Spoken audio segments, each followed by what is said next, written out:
This is a CTN Update special report on election 2022. I'm Steve Erickson. Voters in Coon Rapids headed to the polls on Tuesday to cast their ballot in several local and state races. 3 seats on the Coon Rapids City Council were up for re-election. In the mayoral race, incumbent Jerry Cook secured a 3rd term as mayor, receiving 63% of the vote. His challenger, Sharon Compton, received 36%. Cook says he takes pride in this city and looks forward to helping lead the way for another 4 years. I love being mayor. I love Coon Rapids, and I want to continue just doing the best job as I can as the mayor.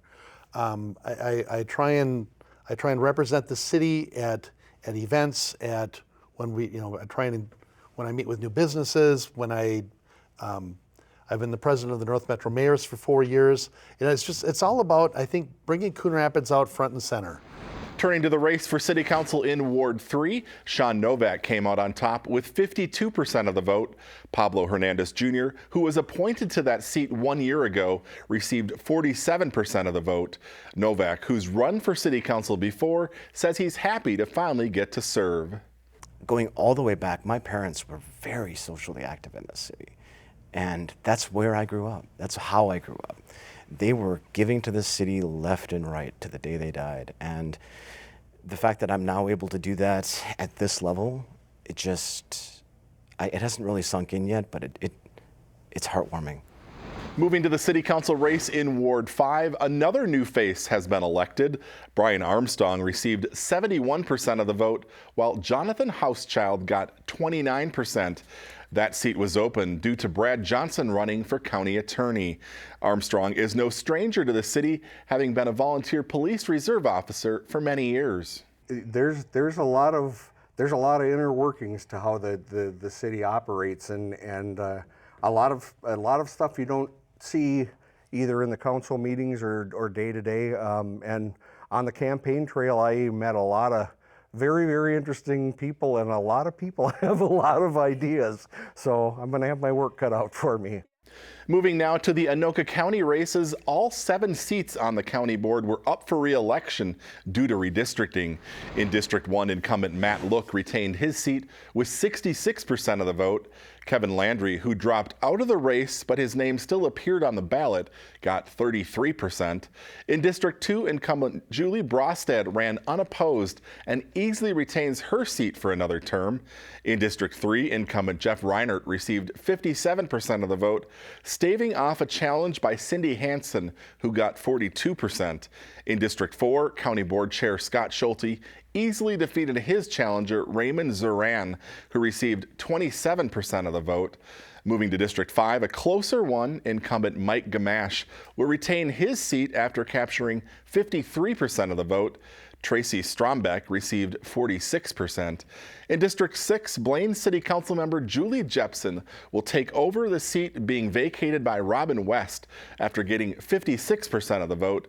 David Clark got 44%. And finally, in District 7, incumbent Mandy Meissner easily defeating her challenger Joseph Sturdivant 70% to 29%.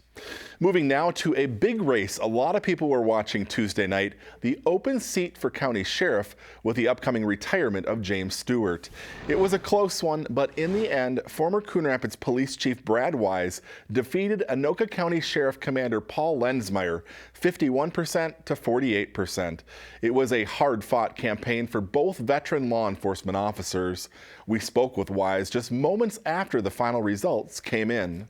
I got to thank the Coon Rapids cops. Many of the cops for Coon Rapids helped me in this race, and they did so out of the goodness of their hearts because they believed in what we accomplished at Coon Rapids, and they know what's going to be delivered for Anoka County, and I can't wait to get started.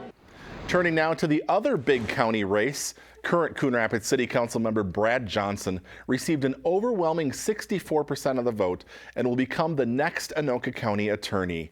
Wade Kish, who's currently the criminal division chief in the Anoka County Attorney's Office, received 36% of the vote. Tony Palumbo is retiring at the end of the year, which created the open seat. Johnson, who will follow in the steps of his father and grandfather, says he's looking forward to this new role. It's very humbling. my heart is bursting right now because of all of the people in Anoka County who placed their faith in us, not just for public safety, but for good government. And that's our mission that we have to carry out now. So I look forward to the opportunity, and I'm humbled by it. But I'm ready to go. I'm ready to take this on. Due to redistricting following the 2020 census, the entire state legislature was up for re-election this year, and it was a close one locally in the race for state senator in District 35. Current Republican State Senator Jim Abler pulled off a win by the narrowest of margins. DFLer Carrie Rayrauer, a current Coon Rapids City Council member, lost by just 186 votes.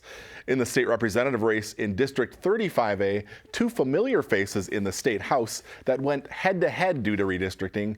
In the end, DFLer Zach Stevenson won with 52% of the vote. Republican John Heinrich got 47%. And in District 35B, DFLer Jerry Newton, who currently serves in the state Senate, will be moving to the House after a very close race. Newton received 51% of the vote. Republican Polly Madison got 49%, or a difference of just 232 votes. And there you have it, a look at the city, county, and state races impacting voters in Coon Rapids. For complete election results, just log on to the Secretary of State's website. All of the winning candidates will be sworn into office in January.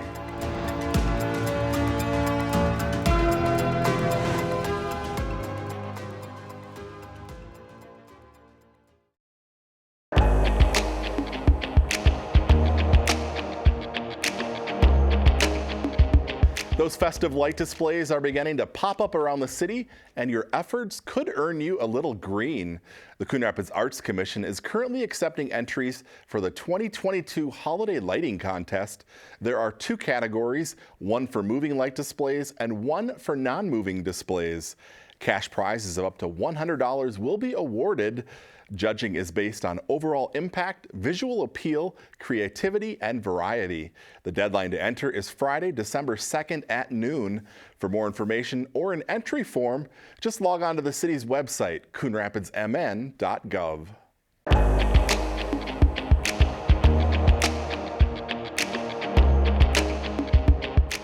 The Public Works building is getting some improvements. This week, the City Council awarded contracts for the remodeling project. Plans include upgrades to the front office area, lunchroom, computer area, restrooms, and locker rooms. Changes are being proposed to the city's animal control ordinances. Currently, you need a multiple pet permit if you have 3 or more pets. However, under a new ordinance being considered, a multiple pet permit would only be required with 4 or more pets. Also, new ordinances would eliminate the need for owners to license dogs and register cats. The holiday shopping season will soon be kicking into high gear. The City Council has proclaimed November 26th as Small Business Saturday. They are encouraging residents to support local businesses this holiday season and throughout the year.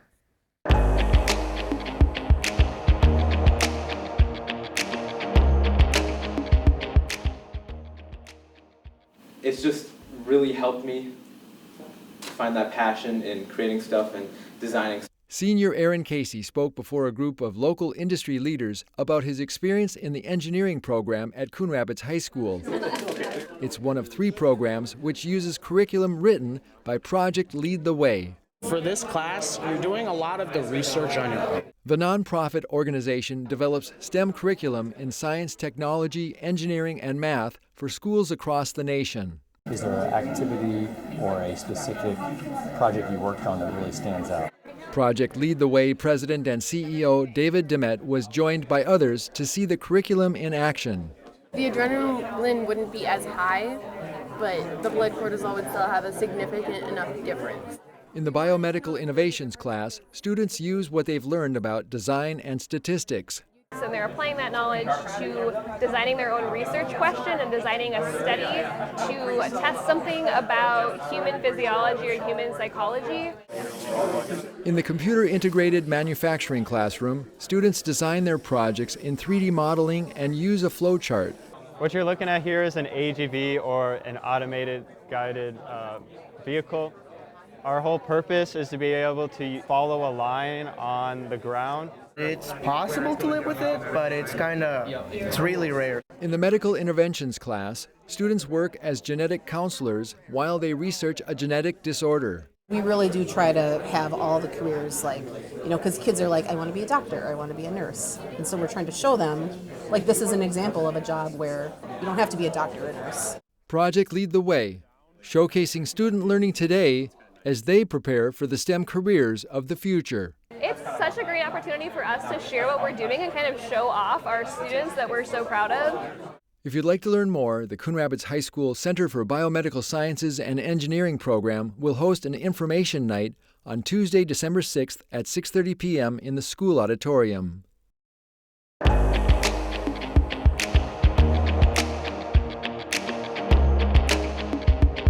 We are here today, 10 years later, to thank our supporters and honor our staff and our participants.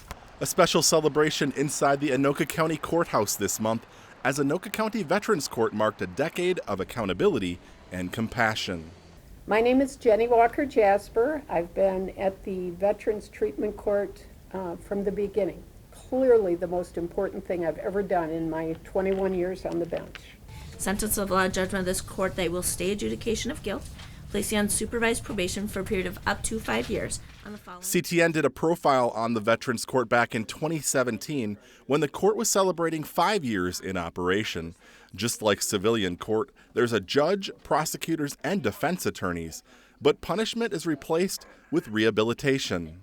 These are people that we've asked to go to war for us, and they come back, they have issues, and we're trying to help them. A lot of them are PTSD issues, a lot of them are alcoholism issues, all that are related to combat or service. Since November 2012, 122 veterans have gone through the court. 84 have graduated, which is a 69% graduation rate. The recidivism rate is just 12% and is defined as the conviction of a non-traffic misdemeanor or higher offense within 3 years of graduation. I told you my story because I want you to understand that this court is where hope comes alive and new opportunities and possibilities are created for veterans like myself. Paul Evangelist, who served in Vietnam, is the Peer Mentor Program Coordinator. For the past 8 years, he's matched mentors with veterans. What I do is I recruit veterans that might be interested in being a mentor. I interview with them to determine if they and I think that they are appropriate. There are currently 14 volunteer mentors who are veterans themselves with an honorable discharge. Once again, giving back to their country by helping other veterans struggling to find their own footing. I think a lot of them, they see it as a chance not only to deal with the issue that brought them to court, but also giving them the help for lifelong issues that they've been having and hopefully want to end.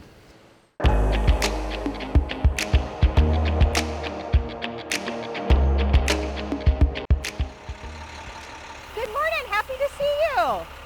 As students arrive in the morning at Adams Elementary, Morning, guys. school principal Ann Herlofsky's there to greet them. That's one of the best pieces of my job. Good morning, friends. Checking in on students as she goes. Just to kind of check in with them and make sure what I can do to help support them. Herlofsky supports students at school while also serving her country as a member of the U.S. Navy. So I commissioned into a direct commissioning program with the United States Navy in 2004 as an intelligence officer. It's the best of both worlds for Herlofsky, who's considered as an active duty member of the Navy while pursuing a full-time civilian career as principal. She grew up in a military family. My dad is a retired Air Force Chief Master Sergeant who had like 35 some years. I just knew from a young age that that's what I wanted to do. This past summer, she spent 6 weeks in England doing intelligence work. The deployment was in support of the Ukraine crisis. It was a wonderful opportunity to go spend time there this summer.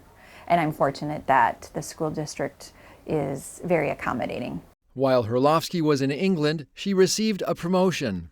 Just this past July, I was promoted to commander. Good. Ann says it's important for students to learn about Veterans Day in a kid-friendly way. Because many of them don't have a connection to the military. And if they do, it might be what they see on TV. Adams Elementary will celebrate Veterans Day with an all-school assembly, as is the yearly tradition. Our choir will sing some songs and then just kind of talk about what Veterans Day is and why it's something that we need to acknowledge.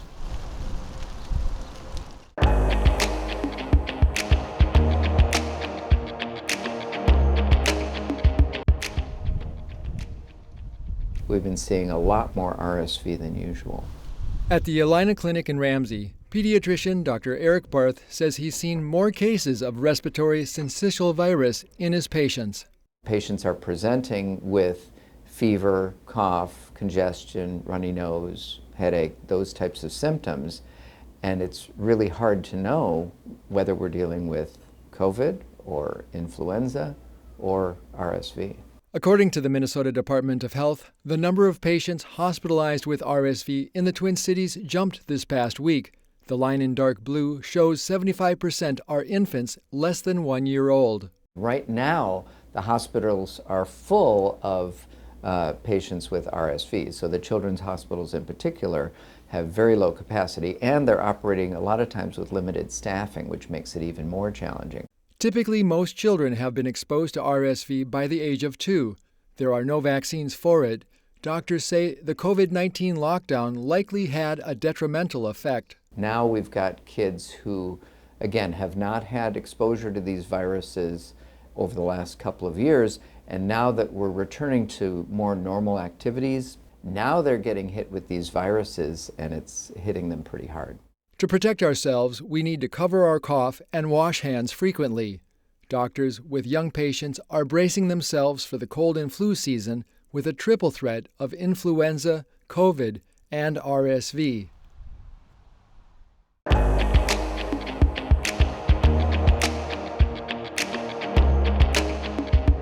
Here's a quick recap of the Tuesday, November 1st City Council meeting.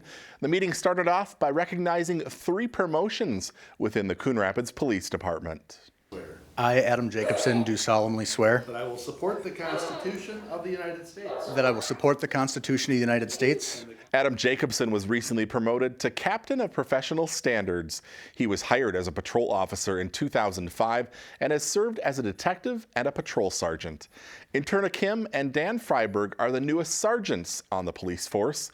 Kim was hired as a patrol officer in 2005 and has also been a detective and a canine handler.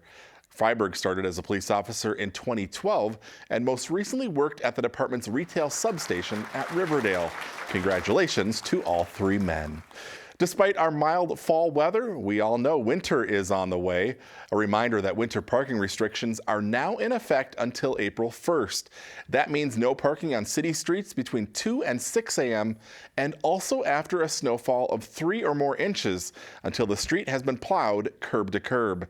Public Works crews appreciate everyone's cooperation.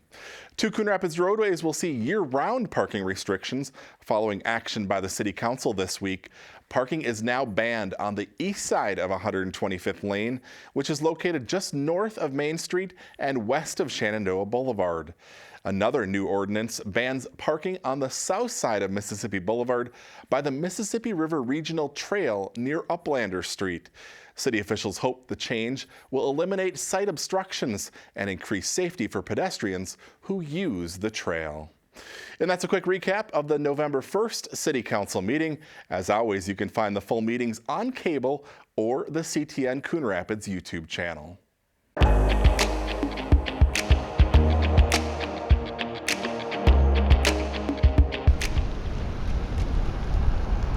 Construction's almost done on the Bunker Hills Dog Park. The improvements, which began in September, include paving over the old gravel parking lot. There's a new concrete sidewalk which leads up to the dog park entrance. Inside the large dog park area, there's now an 8-foot wide paved trail loop which connects up to the Bunker Hills Trail system. Both the big and small dog areas have an ADA bench pad where visitors can sit and relax. Anoka County Parks awaits a few finishing touches, like installing the gates for the new corral area and putting up signs. The dog park should reopen later this month. These are the first significant improvements to the park since it first opened in 2013. The Bunker Hills Dog Park is a joint venture between Anoka County and the cities of Coon Rapids and Andover.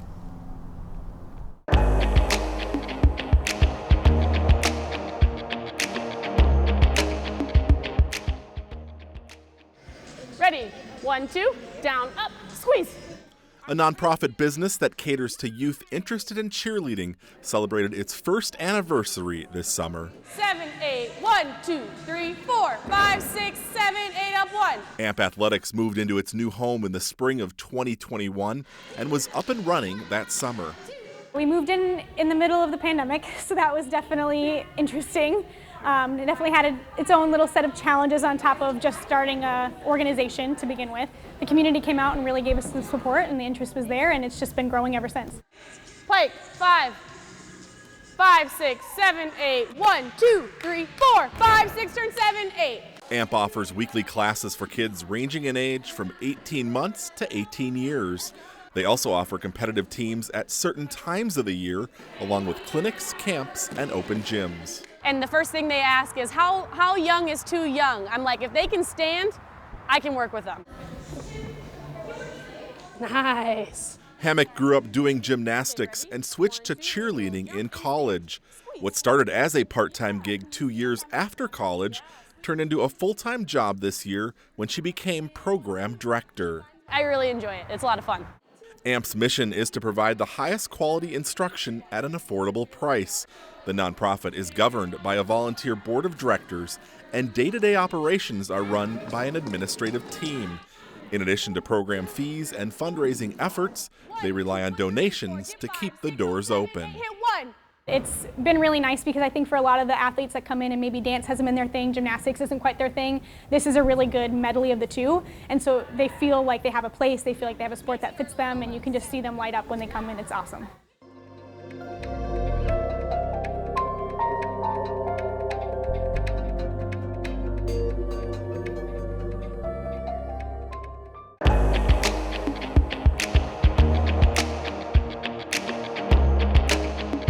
It's a way to make it work in a tight space and try to achieve our goals. Dozens of people turned out Thursday night for the final open house for the Highway 610 and East River Road interchange project. The city is still waiting for MnDOT approval for the layout, which proposes a northeast loop as the off-ramp from westbound 610 to East River Road. An on-ramp from East River Road to eastbound 610 would also be constructed to complete the interchange. This is the design we're moving forward with. So if it falls into place that MnDOT agrees, then we're just solely waiting for construction dollars. Then we know we're building this thing in this location without a doubt. Now how do we afford it? The project is estimated to cost between $30 and $35 million. If the necessary funding is secured, the earliest construction could start is 2024, but more likely 2025 or 2026. 6 single-family homes and 1 business would need to be acquired to construct the interchange. In addition to improved access, city officials say the project would help support economic growth in the industrial park, improved safety, and help first responders heading to emergency calls on the highway.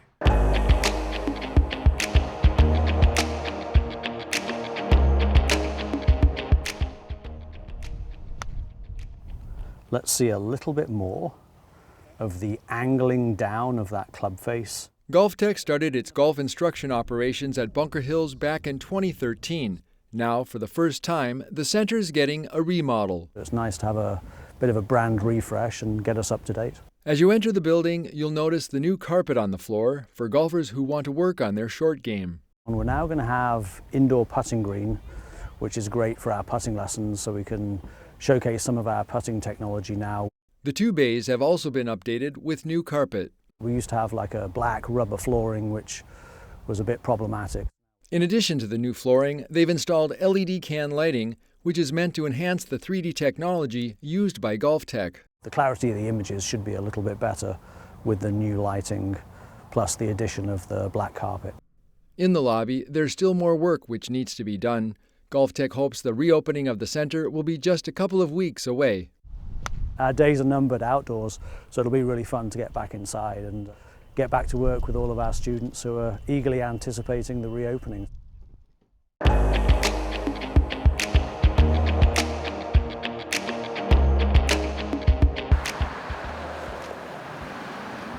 We are in desperate need of an upgrade here. This week, officials from Blaine and Anoka County invited lawmakers from the state and federal level to take a closer look at a dangerous stretch of Highway 65, which cuts through Blaine. 5 of those intersections are the most congested, dangerous, and deadly intersections in the entire 7-county region. The Blaine Police Department averages 10 calls a day for accidents on Highway 65. We are on track to eclipse over 3,500 calls this year alone on Highway 65 in Blaine. And that's staggering. The City of Blaine, Anoka County, and MnDOT have been working on plans to improve access and safety on Highway 65. The improvements would include overpasses at major intersections, which would also improve traffic flow. Right now, the traveling in the entire corridor from Ham Lake to Spring Lake Park during the busiest periods can take 40 minutes. After these are built, 10 minutes. There are 3 alternatives that were developed with this project. We're steamrolling ahead. There's been money secured already. There's still a ways to go, and we're going to be ready if that money hits the ground. The reconstruction project has secured $23 million to date of an estimated cost of $163 million. Funding applications have been made at both the state and federal level to push the project forward. This project is a significant project, and there are many phases to it, but it's critical that it starts now. It's critical that shovels go in the ground here in the next year.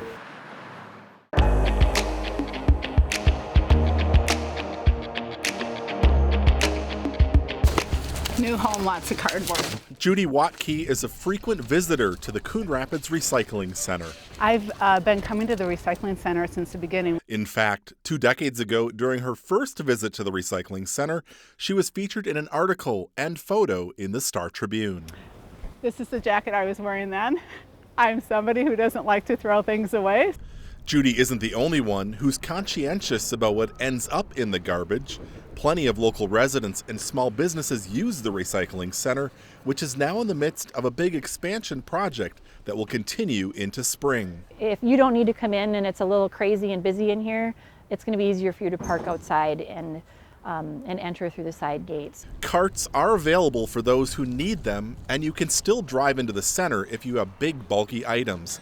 You're just asked to slow down and watch for pedestrians. So there are spots along the way, so if you come in the yard for certain items, there are designated parking spots for those items. The project includes the renovation of the main building that houses the cashier and office area. Also, a 130-foot-long building will be constructed on the east side of the center. It will house bales of recycling materials, styrofoam, and a garage, along with a reuse room. We get paint, we get a lot of materials that come in here who have a lot of life left in them, or they're brand new and never been used. Oh, it's really cool. When I go by a garbage can, a dumpster, it just breaks my heart to see things in there that I know could be recycled, that we could be reusing for good, and just keep it out of the landfills. A little construction won't stop Judy Watkey from using the recycling center in the coming months, and she hopes others will continue to do the same. When I showed up today with a trunk full of recycling, I had no idea you would be here, but it just touched my heart that you're here with a camera telling the story of just how this place is growing and will provide for even more people to bring their goods in.